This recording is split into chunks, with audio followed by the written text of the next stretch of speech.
तुम्हाला सांगणार, इथून पुढच्या काळामध्ये जो सप्ताह होईल त्या सप्त्यामध्ये जो कीर्तनकार, इथं कोणी कीर्तनकार जरी असेल तर मला कुठली भीती नाही, सगळे कीर्तनकार.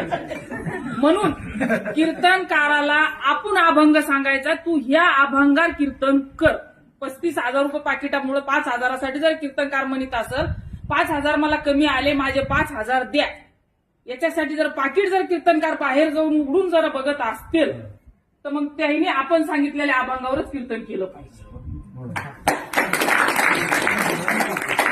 कारण 35,000 रुपये जर 2 तासाचे आपण त्याला व्याख्यान कीर्तनासाठी जर देत असतो तर ते 35,000 आपण काही नेते लोकांचे लुटून आणलेले नाहीये.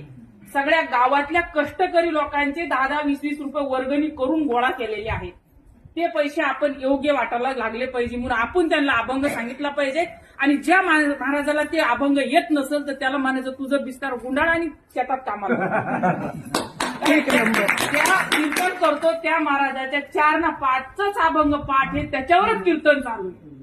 जोपर्यंत आपण सुरत वर्ग आपण सुशिक्षित होणार नाही तोपर्यंत हा भ्रष्टाचार थांबणार नाही. हा भ्रष्टाचारच आहे. 35,000 रुपये जर एका कीर्तनाची तुकाराम महाराज प्रमाणे देती घेती दोघं नरका जाती, तुकामणी देती घेती दोन्ही नरका जाती तरी चालूच आहे.